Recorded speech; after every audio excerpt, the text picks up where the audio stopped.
Good morning, everybody. I hope you're all keeping well. Today is Wednesday, the 3rd of March, and in writing today, we are going to be learning to make effective vocabulary choices as we write the second paragraph of our complaint letter to Canada Goose. Please pause the video now and write today's date and what. Welcome back. We're ready to begin writing. Now, you made an excellent start with your letters yesterday and you established a really formal tone that was both polite and serious. Now today, we're going to start our second paragraph, which is going to focus on the main reason why we're complaining. Have a think. Think back to our PowerPoint. Why are we writing to Canada Goose?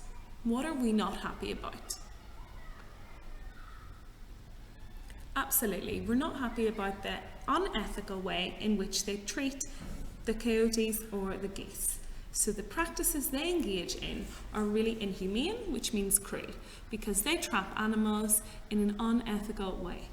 Now, trapping animals for fur is something that lots of you won't agree with. Some people will never wear products that contain real animal fur. However, some people will choose to buy from companies who trap animals in a more ethical way, and it's a matter of opinion. Some of you will think it's not possible to trap animals at all in an ethical way. However, some companies do believe they do it in a more ethical or kinder way, where the animals are not suffering for as long. So we are going to be setting out our main issue in today's paragraph. Now, I've already alluded to the fact that I'm not happy with the way in which they callously slaughter these animals. So at the beginning of my paragraph, to make sure it's really cohesive, I'm going to start by saying, as already mentioned, or as previously mentioned, or you might say, as previously alluded to. As previously mentioned. Now, what is my main issue? Well, as I've said, my first issue relates to the callous treatment of these coyotes. And I'm really trying to use effective vocabulary choices to describe some of the nouns in my writing so that the reader will see and understand and is more likely to agree with my point of view. So, as previously mentioned, you could say my first concern is, or I'm going to say my first and most pressing concern is.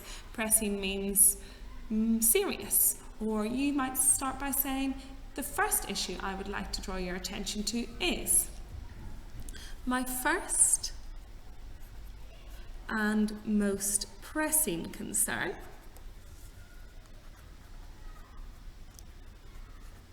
relates to. Concern relates to. That means is all about. It's a more formal way of saying is all about. Now, I know it's about the treatment of coyotes, but this is where I have to I have to make effective vocabulary choices so that the reader sympathises with the coyotes and begins to see my point of view. So I'm going to say relates to your callous treatment. So instead of just saying relates to your treatment, I'm going to say relates to your callous treatment, because callous means really cruel and insensitive. And I know that's a powerful word, and I'm sure the reader certainly won't want their company to be accused of treating animals in a callous way. Synonyms for callous could be heartless or uncaring, cruel, insensitive, cold-hearted, and these would all be effective vocabulary choices that you might include. Relates to your callous treatment of, how might I describe the coyotes so that the reader feels even more guilty for murdering them in this way? How might I describe them so that the reader is likely to feel sorry for them? Yes, absolutely. You could say something like helpless animals, or you might say innocent creatures, for example. So let's read back and see what would work. as previously mentioned, my first and most pressing concerns relates to your, I'm using direct address, your callous treatment of, I'm going to say, innocent coyotes. The word innocent means that they haven't done anything wrong. So I think if I use that, then the reader is going to feel more guilty for treating them in this way. Innocent coyotes for, and I think they only do it for profit or out of greed. So I'm going to add that on to the end of it. Innocent coyotes for profit. I've added that bit on because it shows there's absolutely no justification for it. Or you could have said, relates to your callous treatment of innocent coyotes out of greed and ignorance.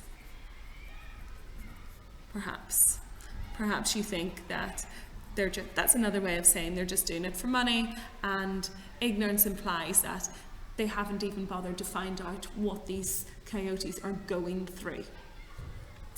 Okay, so I've stated my issue. And I'm actually, beside that there, just to help you out, I'm going to write in red, the first thing you need to do is really clearly state the issue. Okay, point number 2 then, we're going to talk about why this is a problem in a little bit more detail. So, obviously, I've said here that it's callous, which means cruel, and I'm going to be careful not to use the same vocabulary again. So the phrase I'm going to use here is not only, but also. So not only ... and you're going to see me using this in this paragraph, but also. And this is an effective way of making 2 points, but you have to use it really carefully. They both have to be used in conjunction with each other, with main clauses either side. Okay? So, not only is this, what are the 2 major problems with it? Yes, it's callous and it's cruel, so I'm going to re-emphasize my main point, that it's cruel.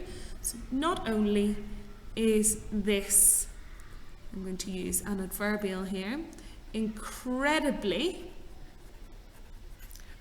I've said callous already.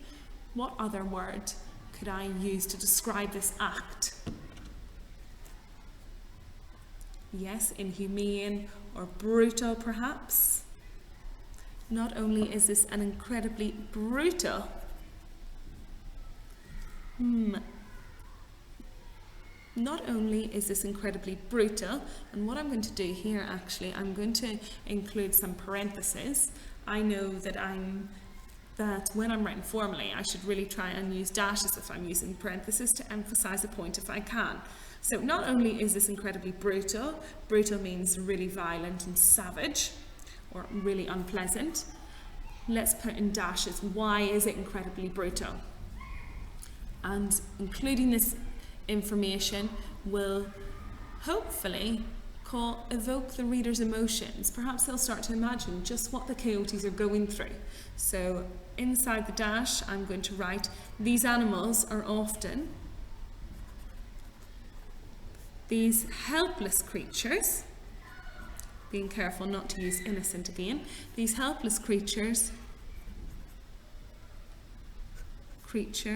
are often left to suffer.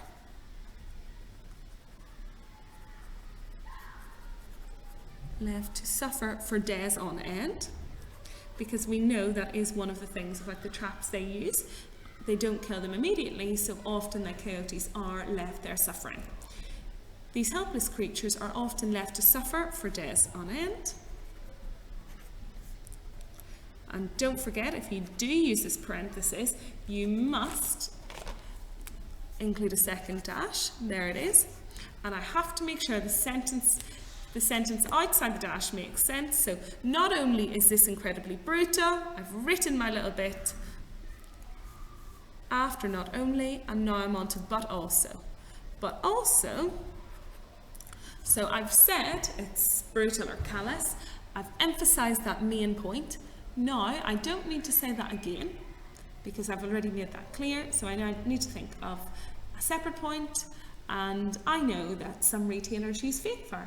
So I'm going to say it's completely unnecessary. So, but also, I'm going to use the word entirely here to show just how strongly I feel about it, but also entirely unnecessary. Full stop. In fact, I'm going to use a semicolon here to link these two clauses. Why do I think it's entirely unnecessary?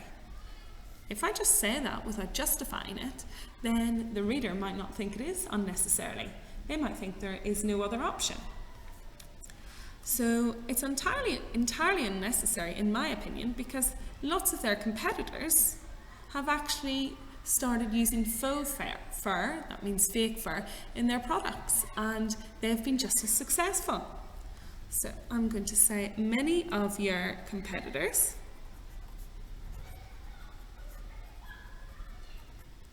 I'm going to fit that in, so I'll start in a new line. Many of your competitors have invested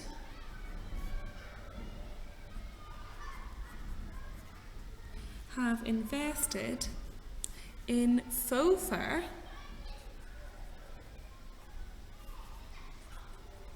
in recent years.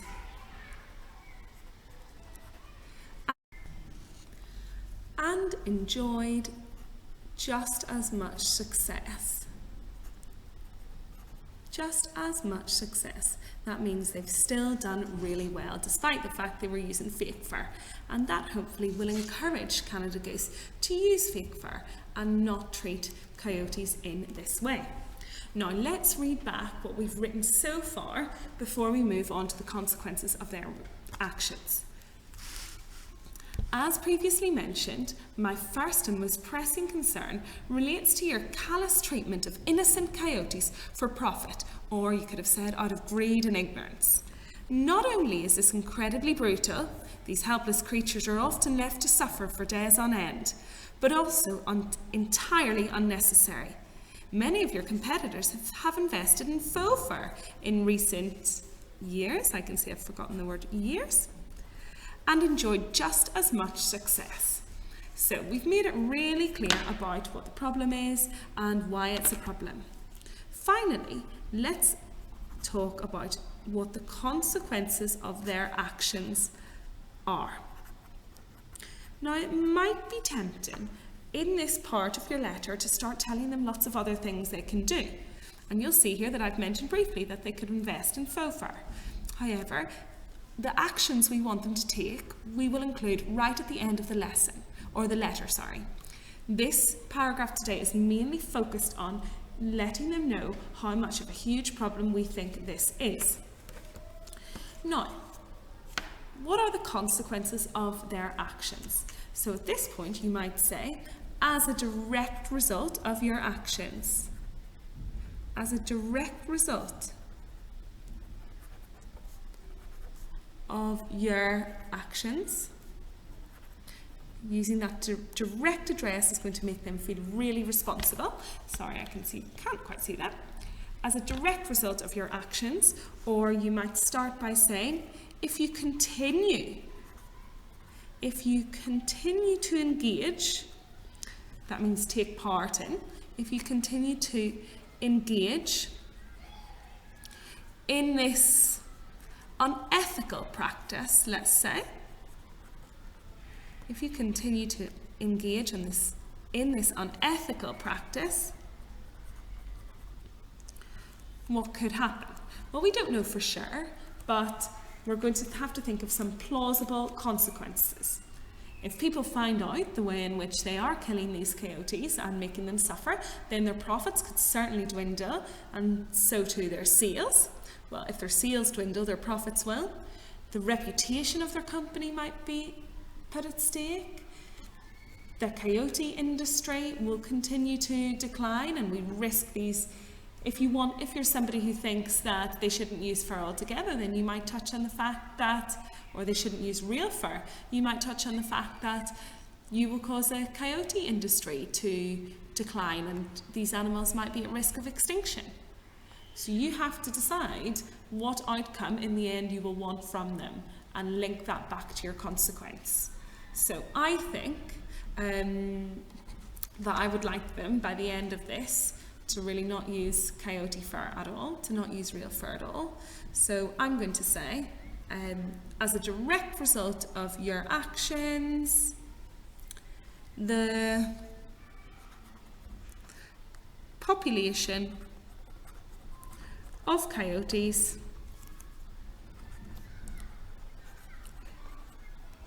is rapidly declining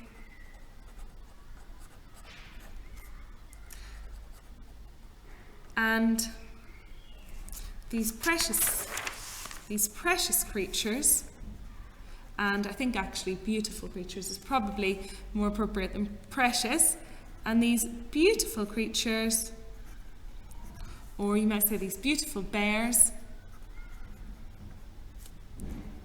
are on the verge of extinction.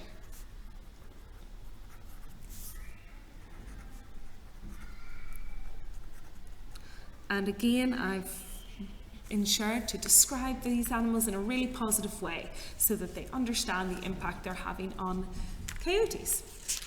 You might choose a different consequence though. You might talk about the fact that, as I said, your company risks being responsible, or your company risks being known for the treatment of animals in such an unethical way, or risks damaging their reputation.